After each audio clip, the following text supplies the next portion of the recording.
Hello and welcome to this interview in the series that is all about empowering a league of extraordinary mothers on how to get more energy, a body we love, and that zest for life that we crave.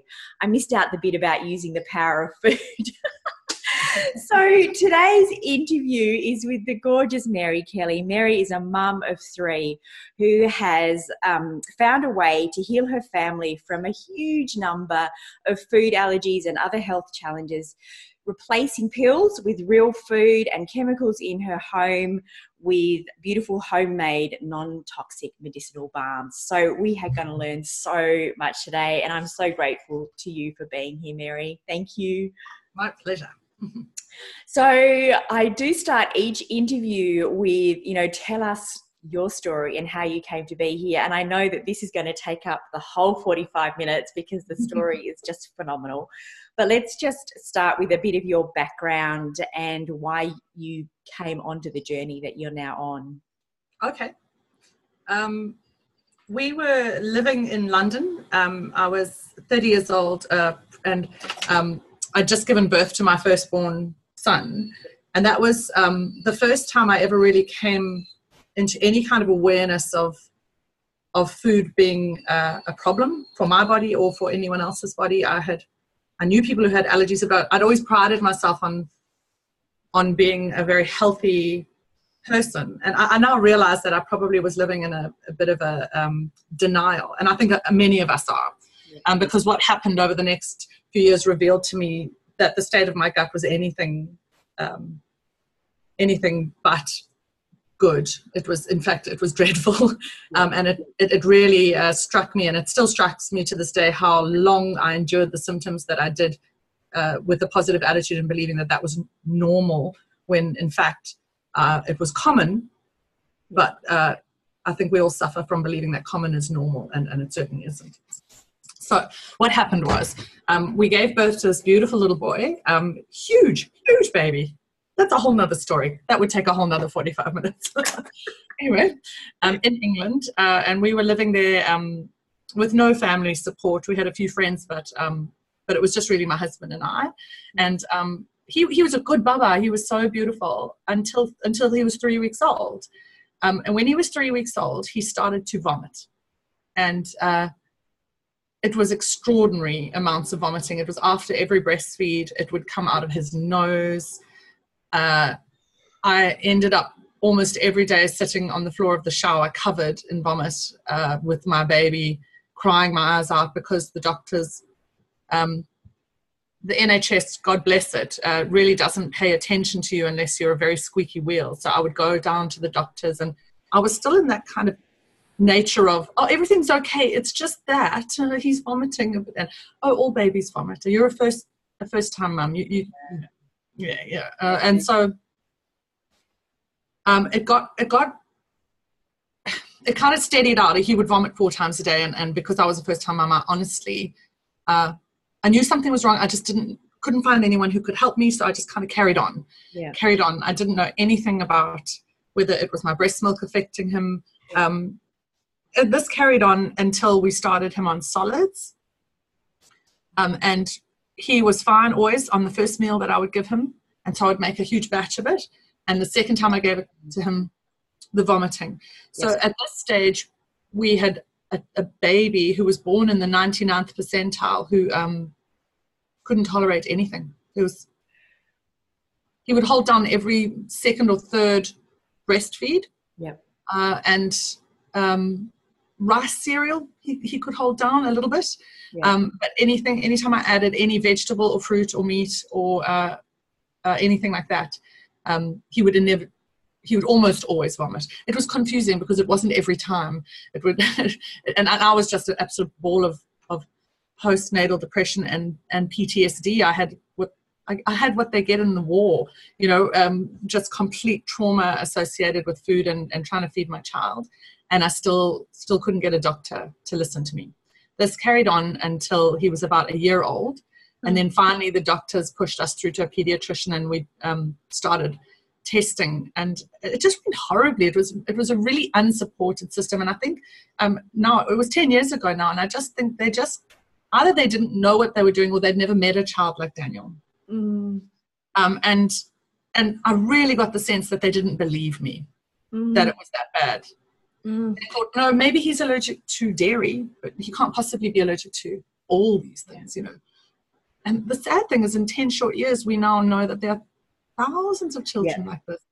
Yeah. Well, 10 years ago, Daniel was the first one they'd ever seen. Yeah. It's not long. It's just becoming more and more and more common, more and more prevalent. That's it. And the worst part is we're like those frogs sitting in the water as you warm the water up, is we're starting to use words like it's normal for your child to be allergic like this, which is a whole nother lecture. But so what ended up happening was we actually decided we were going to leave England, and we went traveling for a few months on our way back to Australia. And the reason we were going to leave is we just didn't know what to do with the sick child, and we felt we would get more support back in Australia. My husband's Australian, and my parents were now living in Brisbane. So we set off, and by the time we got back to Australia, he was now failure to thrive, and he was big head, thin little body, swollen belly, those swollen rings under his eyes. We used to call him Casper the Friendly Ghost because he was so pale. Still didn't realize the extent of it until I saw him years later when he was well. I didn't realize how unwell he looked. Still surviving on soy milk and rice. I think there was something else. But sugar. Appalling. And when we got back to Australia, he started to have some quite severe allergic reactions, where my mother had butter on her hands and she gave him a hug and he broke out an urticarial rash, so a raised bumpy rash all over his body, all down his back. And at this point, the Australian medical people seemed to have a lot more experience with allergies. And so they just pushed him right to the front of the list to go and see a specialist, an allergist. And we went into this, and I just felt finally like someone was listening and helping us. And, so because I was still I was actually not pregnant with my second child, because we do this to ourselves, don't we? And I had, and I still had perinatal depression now. So also hadn't quite learned how to cope with the post-traumatic stress disorder, because I was still in the trauma. Still having to deal daily with ideas of your child dying because somebody kissed him and they'd eaten nuts. We were getting to this anaphylactic stage now where, anyway, I'll just go through what we did medically then, and then how bad it got even under a medical help. It got really good because the things that stabilized were his weight. They put him on a hypoallergenic formula called Elicare. And I know a lot of mums listening to this interview were like, Elicare. Because it's becoming so much more common, and told him to keep eating rice just to stay in the game, but that he mustn't eat food, that he was nil by mouth other than, so it started off just the Elicare, and then after about 6 months it was, let's give him some rice just so that his muscles in his mouth can keep developing. So he was on Elicare formula from 18 months until 5 years old. Oh, wow.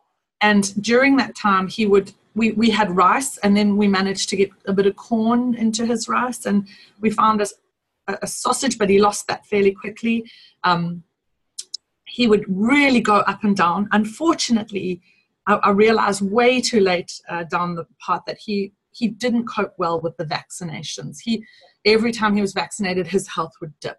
And it was just one of those things that I was really adamant I wanted him fully vaccinated, and the campaign to vaccinate all children was working really hard on my heart, wanting to do the right thing for my son. And it was too late that I realized that he was one of those kids that genetically just couldn't cope with the toxic load from it. And so that was a whole nother education that I had. But at the time, we just were trying to do what everyone told us to do, because we didn't know any better. The irony is, when Daniel was about 2.5 years old, somebody gave me a book called Gut and Psychology Syndrome. Oh, yeah. Yeah. And I read the book, and I knew it was true. I knew it was true, and I didn't have the capacity. Now I had 2 little children. I was just so exhausted and depressed and traumatized that I could see that this was something I should do. But I just went, no, I've picked this path with the doctor, and I'm just going to carry on, because then somebody else is doing the thinking for me. Yeah. And I don't have to deal with all of that. And that was fine. He gained weight, but he lost a lot he would gain food and then lose it, and gain food and then lose it. So it definitely was this weird up and down pattern with him. And then at 4 years old, so was that 2013 possibly, we had the worst year of our lives with him, where he received his 4-year-old vaccinations, and we just saw a very rapid deterioration from that point on. It was just like it had tipped him over into, he was bad already, and it had tipped him over into a toxic load that he couldn't cope with. So now we ended up in hospital with all sorts of strange diseases. He had the mumps that he'd been vaccinated for. He got gastritis that was so violent that he ended up in hospital because they couldn't rehydrate him because he was allergic to the rehydration fluid. Oh, Mary. Yes. And so at that point, and he'd had 2 broken arms as well. He was so light, his bones were so brittle. And the strange thing was to look at him, he looked fine. He was growing, he was putting on weight. It was just the internal stuff. It was just so dreadful. Like, he never had eczema. That is such a common symptom for kids like Daniel. They get awful bleeding eczema. Danny never had any eczema. So he looked like a little porcelain doll on the outside, and inside was just dreadful, dreadful. When we were in hospital and he had gastritis, that was when I fell to my knees, and that was when I really, I come from a Christian faith, and I really stepped back into that faith, and in a desperate, desperate state, I prayed and I prayed, and I said, God, just tell me what to do, and I'll do it, because this isn't working. This isn't working. And I finally felt a bit of a strength welling up inside me, and a solidity to be able to take control of my mothering, to take it away from the doctors who were doing their best, but were harming, not helping. They were putting band-aids on the problem. If food is the problem, take food out of the equation. But a child can't survive without good food, and there were lots of band-aids. He was on 7 different medications a day at that point. Steroids, all sorts of things. Asthma had now crept into our equation as well. So I remember just falling to my knees, praying to God, and I just had the vision of that book that I had read 2.5 years earlier. It just came into my head, and I looked at my husband. Tears were pouring down both of our faces, and I said, we've got to do it. We've got to do the GAPS diet. And from that point on, my husband and I, we went home. We took the son home. They eventually managed to rehydrate him with just water. So he was so thin and brittle, and we took him home and we started to research. Between the 2 of us, we read every white paper under the sun to try and corroborate what this woman was saying in this book. And there was so much good stuff out there. There was so much. And one of the most amazing things that happened was that we found a group on Facebook of mums who had kids like Daniel. And I was like, I didn't know there was anyone else out there. And these mums had healed their children. And I remember going on there with my son. I said, I know you've all healed your children, but my son is different. He's much worse than yours. There's no way, right? And looking for a spark of hope. And mothers came back with these stories, these incredible stories of heal the gut, heal the child. And there were hundreds, thousands of these women in this kind of secret group, because they'd all basically disconnected from the medical matrix of symptom management. And they had kind of empowered themselves as mothers to heal their family. And now I understand that's how it should be. Mothers are the doctors. Mothers keep the chronic health well. And in the emergencies, the doctors keep us alive and keep us well. There's a role for all of us. You know what I mean? And it's not mothers alone, is it? It's mothers coming together. We've got to share this. The sharing of the knowledge. So then I started on all these different tangents and rabbit holes, a few little rabbit holes, but of how society, and I don't know who drives it, but I suppose people in power drive. For the last 30 or 40 years, there has been a massive kind of a campaign to get mothers to doubt their instincts. And to get mothers to stop talking to each other. Because the minute you start talking to each other, you stop using medicine. So there's this idea of this, there was a brilliant TED talk on the knowledge of the masses. And it's so clever because it says, if somebody gives you a tip, like try celery juice for a week, and you try it and it makes you feel much better, you will share that with everyone. If you try celery juice for a week and you notice nothing and it makes you feel nothing, that information stops with you. You're never going to share it because you're going to look like an idiot sharing something that doesn't work. So that's how women have shared knowledge for 10,000 years. And the reason that these herbal remedies and these old wives' tales and all the negative words that we apply, anecdotal evidence, all of these things work so beautifully is because of that knowledge of the masses, and people don't share things that don't work. You know. I'll just carry on with our story. So we got ourselves into a position where we had enough research and we backed ourselves and we were like, this is going to work. Now what do we do? Because my child is allergic to everything that is in the GAPS protocol. So how do we do that? So I went back to these mothers, and they had kids where had been on Elicare or on Neocate, and they said this.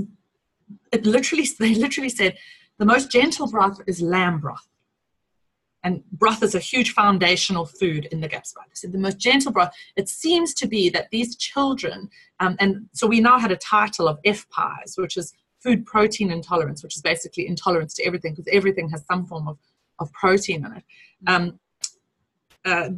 These kids seem to tolerate in very tiny doses lamb broth. So I would make lamb broth and I would put drops of it into his formula and build it up. And he didn't react to it as long as it was in tiny, tiny drops. And suddenly we started to notice things. We started to notice that before we couldn't go out to cafes because if eggs have been cooked and egg is in the air, we'd end up in hospital. So now we were noticing that there was no reaction, there was no welts coming up when we were around cafes. So we started trying a few little foods with him, and we managed to get the broth up to half a bottle of broth and half formula, which was just incredible. And when we managed to do that, we also got to a position where we got about 3 or 4 safe foods for him, and they were zucchini, butternut, carrot, and lamb. Those were the 4 foods. He was 5, 6? He was 5. Yeah, he turned 5. So he was in hospital just before his 5th birthday. Right. And then between August and November, we started researching and started trying the broth in his formula. With the start date, we decided we were going to start the GAPS introduction diet on the 2nd of November, 2013. And we did. And originally it was going to just be me and my son. But my daughter, who was 3 at the time, would not be left out of this new interesting way of eating. So she joined in too. And before we started, I had so much fear. I was breathing into paper bags on a regular basis. I just had so much fear about feeding my child. And so it was a real act of faith. And I had dreams about it. I dreamt that God said, if you do this, the blessings will come pouring in the windows and the doors. So just do it. Take an act of faith. And that's actually what happened. We started, and within 6 weeks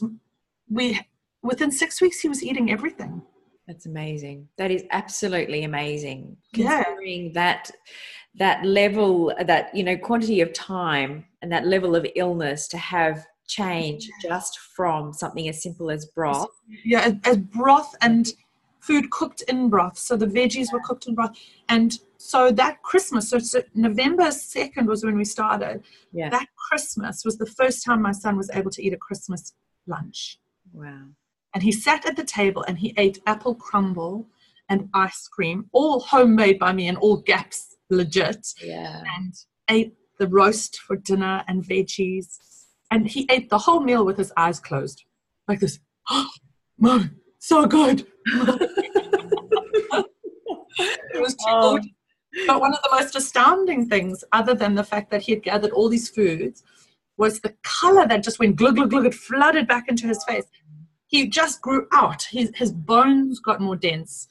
He'd broken 2 bones the year before. He's never broken another bone since. He became much more solid to hold. The rings under the eyes disappeared. The tummy was flat. The skin was more pliant. And just, he had this color in his face that made you, sadly, reminded me of like a 1930s baby calendar.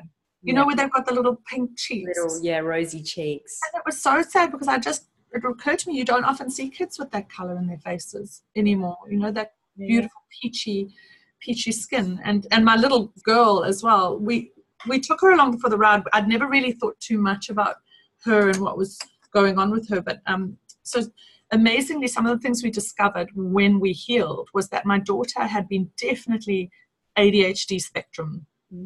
She was an intelligent little girl, but she couldn't concentrate on an instruction. She had, like, her eyes would just dart from side to side, and you'd hold her face and try and just say to her, can you pick the hat up?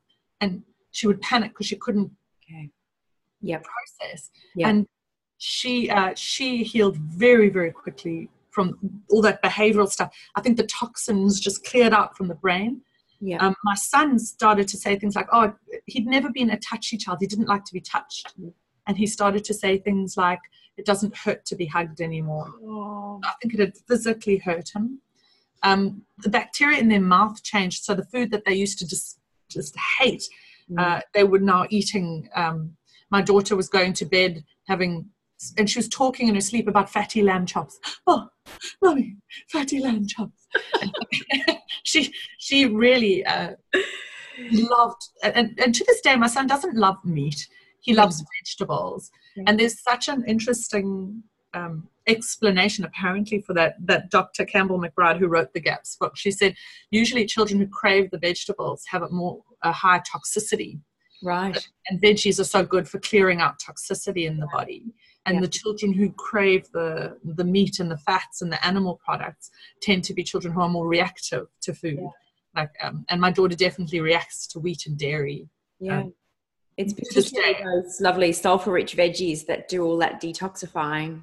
Yeah, they do such an important job for us. And the reason we went down the GAPS route was because I really believed that the animal products have enzymes in them which help your gut to recover twice as fast. So the veggies really help to cleanse the body, but you still need something that's going to solidify a damaged gut. So it's kind of a three-pronged approach. It's using food to detox your body, using animal products to heal the gut lining, and then bringing in the fermented foods and the probiotics to help rebalance the gut so that it doesn't regress back to where it was. Mary, I can't even begin to imagine. I mean, all this story is all very focused on your children, and we as mothers tend to do that. But I can't even imagine the state that you were in carrying your children through this process. So, you went on the GAPS as well. We know now that each of us, as we're having children, we're actually carrying, for the next 2 generations down, there's 3 generations worth of health in us when we have our children. So obviously what was going on in your health when you had your precious son is part of the picture. And I know that you've talked about this in various blog posts and things that I've looked at. So for mums to get a picture for themselves on the importance of, we may have had our children, but the importance for our children to have their healthy gut in place before they have the next generation, before our grandchildren arrive. This is a big part of the picture, isn't it? It is such an important conversation to have. And I have this picture in my mind of a day when that will be part of school education is gut health and for girls. Girls to get themselves ready for pregnancy, especially in a day of so much toxicity and antibiotics and chemicals on our clothes and on our plates and everything. So one of the things that we realized, I thought that I had postnatal depression because I was in a really tough situation. But the reality is I had postnatal depression because my body was so depleted. There's a term, postnatal depletion. That's pretty much what I had. And I have been on a hell of a journey now, because when I went on the GAPS diet, the die-off, which is the reference to when the bad pathogenic bacteria and parasites and fungus die in your body, the die-off was so extreme because they release their toxins when they die, that it was quite a shock how unwell I was. And now it's been very easy for me to trace it all the way back to when I was a kid. I avoided dairy like the plague. And I had always a runny, snotty nose. I was that kid who, was sniffing their nose. And my mum was told to take dairy out of my diet. And even in those days, she couldn't even fathom that, someone couldn't tolerate food. So she took milk out, but she didn't take cheese or cream or anything like that out, And she's like, but I took the milk out. And I didn't approve. So she went to the doctor and said, no, it's not the dairy. Anyway, so for the rest of my life, I always avoided specifically milk and cream, but I would eat cheese and things. Yeah. And then when I was about 28, I really just started to feel a bit rubbish and started trying to cut it out, just intuitively. And I always felt better when I did. But one of the things that happened was when I was at university, I got quite a severe dose of glandular fever, right at a time where I was playing a lot of sport. So this is that Epstein-Barr virus that I think haunts many of us for years to come. I did it while I was doing very, very competitive rowing, and I was training 4 or 5 hours a day when I was rowing, and I was misdiagnosed. I wasn't diagnosed with glandular fever. I was diagnosed as I had tonsillitis, because you get white spots on your tonsils when you get glandular fever. And so I was put on antibiotics, and I was put on antibiotic after antibiotic after antibiotic until eventually 6 months later they did a blood test and went, oh, it's EPV, it's not tonsillitis. So by now a huge amount of damage had been done to a gut that was already, probably my body was genetically already imbalanced. I think, I had the MTHFR gene. You load all of that up with poor diet, a lot of drinking at university, glandular fever, way too much sport, which can do so much damage to your lymphatic system and when you have glandular fever, and then 6 months of antibiotics. So from that point in my life, my health took a serious turn. I started to get hypoglycemic seizures, literally in the rowing boat. I would still be rowing, but I would have left the building. I would get to the shore and they were having to put Coke down my throat to try and get me to come back. It was horrible stuff. And no one really to support or understand that you're at university, you're kind of on your own, there's and then I went off when I met my husband. I started eating a lot better. My diet got a lot better, so a lot of those symptoms subsided until we had children. And then when Danny came along, the mental health went a bit crazy. And then when we went on GAPS, which was 5 years after that, my mental health came right so well. It just, I went from always feeling like I was up, down, and I just thought that was my personality, to feeling much more steady. And it was such a revelation to me on what journey I'd been on for the last 20 years that I hadn't even acknowledged or recognized that maybe this isn't normal, that maybe this is too difficult.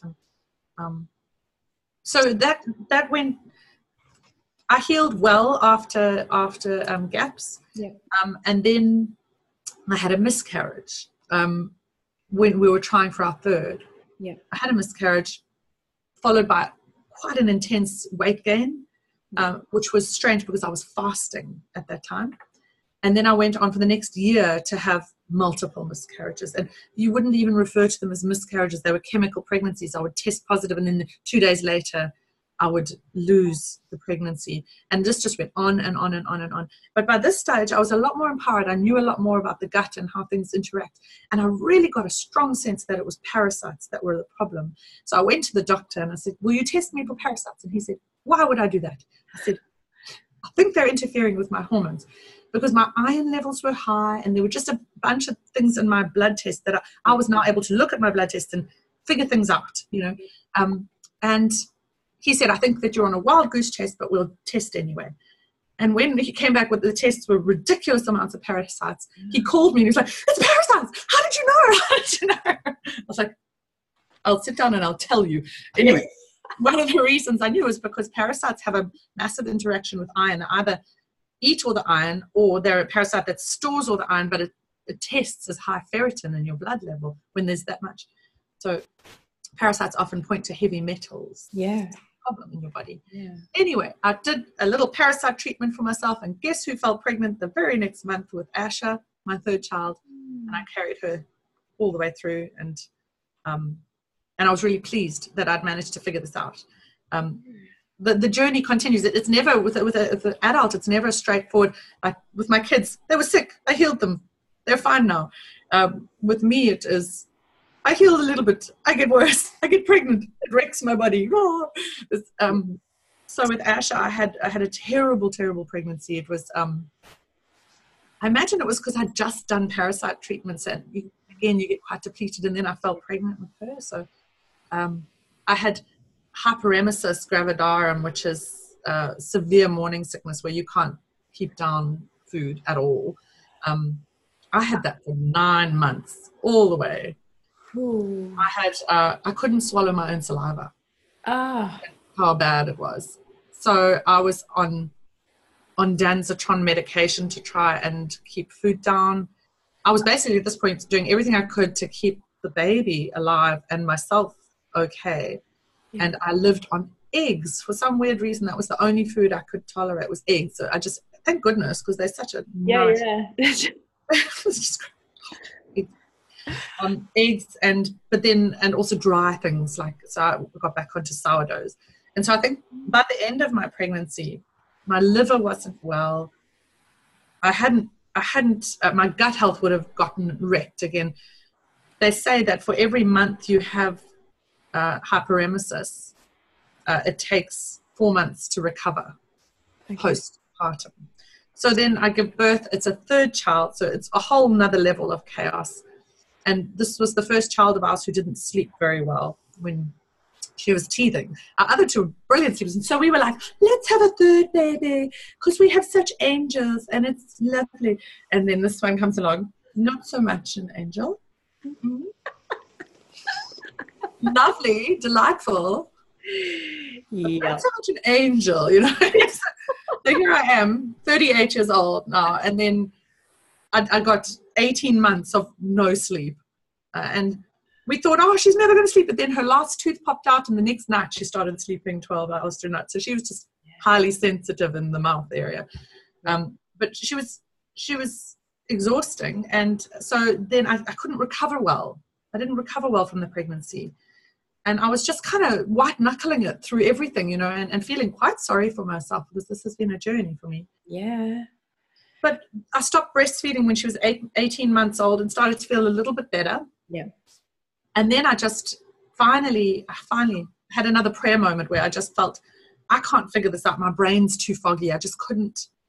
I was scared of going back on intro. I was scared of cutting more food out of my diet. I just was in such a state. Yeah. And then I finally just felt led. I just felt that dairy had become a problem again for me. Okay. You know, because I'd managed to get myself back onto dairy. Yeah. And I was okay. But I think all of this wrecking gut stuff meant that I was still having dairy. And so to break it down, I worked it out. I finally got enough clarity and I worked it out. My body was in a really heightened state of inflammation. So these are the things that I figured out. Was I was obviously eating something in my diet that was causing massive inflammation. And there was stress. I had so much stress in my life. I had 3 children. We'd moved to a farm. So we had farm animals to look after. I was running my business. I wasn't getting enough sleep. And my body was in a state of chronic inflammation. You put all that together and you're going to fall off a cliff at some point. Yeah. So I thought, okay, well, let me go and spend the money and get all the tests done. And I got all the tests done and it came back with chronic inflammation and stress. And parasites were back. And there were just a whole bunch of things that I looked at and I got a bit shocked. And then I went, wait a minute. My pancreas isn't behaving well. My hormones are all over the place. I have raised aldosterone, which causes weight gain and water retention, I've always been an exercising person. I've always had a strong body, not necessarily a thin body, but I've always been fit and healthy. Now I would exercise and I would gain 5 kilograms over the course of a month. So I had to stop exercising because every time I exercised, I would blow up a bit more. The aldosterone gave me the answer to why that was happening, because that's a edema-causing hormone if it's in excess. Yeah. So here I had this answer. And so I went, okay, I know what to do. I sat down and I wrote myself a plan. I said, I need to get the inflammation under control. And I don't want to use the drugs that they give you for. So I'm going to use celery juice. Celery juice, we go back to it works. Celery, it aggravates aldosterone. So I'm going to do that. I'm going to treat the parasites. I'm going to go for it because that worked for me last time. I removed dairy from my diet. I removed any traces of wheat. So I'd had sourdough every now and then. I said, no more wheat. And then I looked at what other foods are inflammatory to my particular body. And I knew chocolate was, coffee, which I took out of my diet, and nuts. All the things I love, all the delicious things, everything good, out, gone. But let me tell you, I went back to the doctor 6 weeks later because she wanted to refer me to an thyroid doctor. The word escapes me. Enterologist? Yep. Yeah. No. Endocrinologist. Yeah. No, that doesn't sound right. It doesn't. Thyroid doctor. Yeah. And so she had explained to me that in order to get your aldosterone to turn around, it would take a good solid 2 to 3 years of this awful medication, like a diuretic that causes, side effects, cancer, all sorts of different things. I'm like, I'll try celery juice, thanks. So I went back to her, and she was sitting in her room, and she was like, this was the look on her face. And I was like, oh, this is bad. And she says, your aldosterone is normal. Yeah. And she said, I don't understand. And I was like, I understand. Let me tell you. So, and so the great thing about, she's a brilliant doctor, and she kind of won't see you unless you're doing Whole Foods. Oh, wow. Like my kind of doctor. Yes. So she wrote down everything. I said, this is what I've been doing. And I did it without medication, and I turned it around. So now I'm feeling a lot better. I can feel the inflammation is coming down. It is slow, but it is, the brain fog is gone. The kind of disconnectedness from your world is gone. I'm starting to reconnect with everything. I'm feeling like I can cope. I'm feeling like I've had to put in not just the food strategies. I don't believe it ever is just a food strategy. I think you have to look holistically. You have to look at your spirit. You have to look at your relationships, at your stress levels, because physical stress, I never knew this. Physical stress is exactly the same as, there's 2 types of stress. You can be eating something that causes so much stress on your body that it causes a deterioration in your gut health. Yep. And mental stress does the same thing.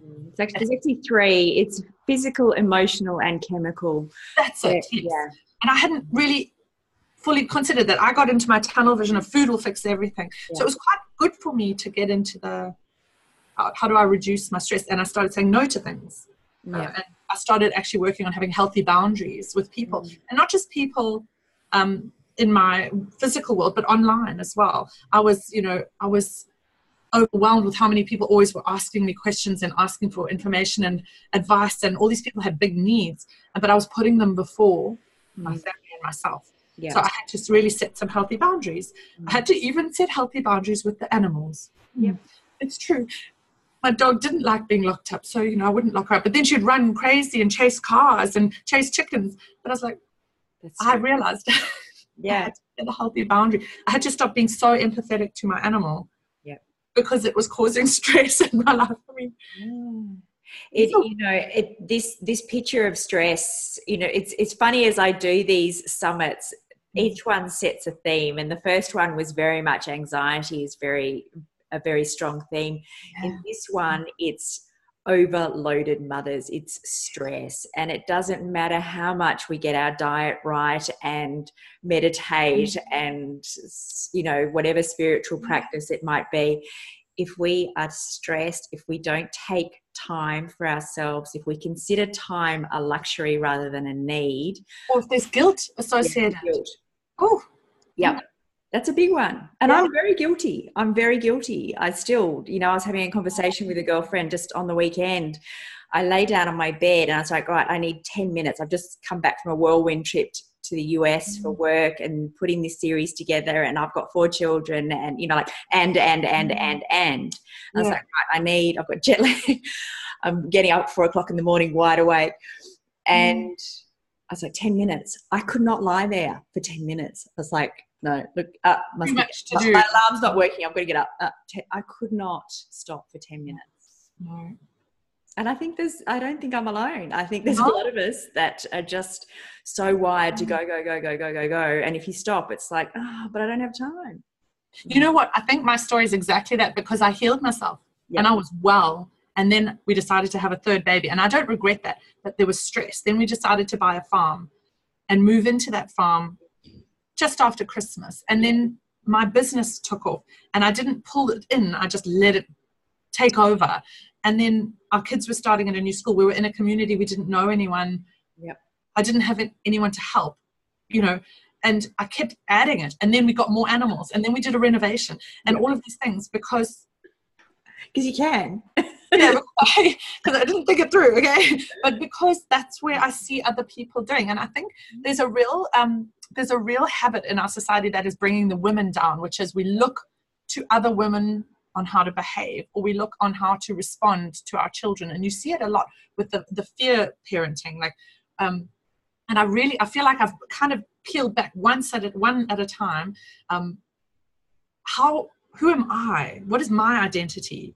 How do I want to parent my children?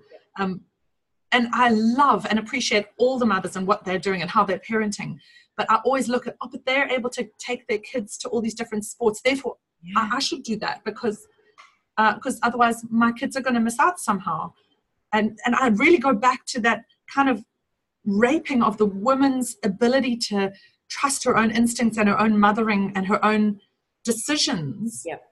We've been told that's no good, and then we've also had it physically taken from us in some respects. There's medical stuff that's happening where women are encouraged not to make choices for their family, but to make choices for society. And I think if your choice is to make a choice for society, that's your choice. Yeah, I'm not going to ever judge it, but I really believe that women need to take back the hearth and the home. They need to take back the kitchen. They need to take back their role of keeping your family well. Yes. And I think that it's something you can share with your husband. I do. I absolutely think in this day and age with mortgages the way they are, it's something you have to share with your husband. But I still think it needs to happen in the nuclear home. I think it needs to happen in our kitchens. And I also think that one of the things we really need to get better at doing is saying no if that's right for you. Yeah. Not saying yes. And I think for me personally, and this is I think there are women out there who have wonderful, healthy boundaries and they're good at this stuff. I am terrible at this stuff. Yeah. I'm learning and I'm getting better. Yeah. And one of the biggest things that's happened now that I'm learning to have healthy boundaries is I have more rest. Yep. Because if somebody comes to me and asks me to do this thing for them, or tells me that something's falling apart, it's my nature as a healer to want to help them and to fix it for them. And now I'm quite empowered to say, what are you going to do about it? Not let me fix that for you. Yeah. What are you going to do about it? Can I offer you advice? And to just kind of stand there in my place with my life going on, and to be able to love people and offer them advice and help them in a way that doesn't hurt me. Yeah. Yeah. Without taking responsibility for it. I can't take responsibility for it, but I used to think I could because I was a control freak, And perfectionism, we kind of nurture perfectionism a little bit like it's just part of our identity. I really don't think it is. I think perfectionism is dysfunctional. Yeah. I really, really do. Yeah. Because if your aim is to be perfect, then your aim cannot be to be you. Yeah. Yeah. Cannot be you and be perfect. It also, all these decisions that we're making are role modeling for our children. Yeah. So it's passing that on. So it's setting impossible standards because none of us are perfect. We don't look like the Instagram lifestyle with the, I can turn my camera around and show you my kitchen that's just there and is still filthy from the breakfast. I would never do that. Oh no, shock horror. But it is we're all just doing the best that we can with what we have right now, and supporting each other as mums and as women to be real, make mistakes, to be real, and to not try and control things. I think there is a real need for us to go, when I'm trying to control things, I am not looking after myself. And you might think that you are because you're trying to control things so that they don't harm you, but you're trying to control things that you can't control, and you're putting way too much expectation on yourself. Yeah. There's so much value in just seeking excellence every day and influencing, not controlling. This is the big one. Yeah. And if the minute you change your perspective to, I'm going to try and influence my child's health, not I'm going to try and control it. Yeah. Because saying I'm going to control it means it's your fault in the first place. It's not your fault. Yeah.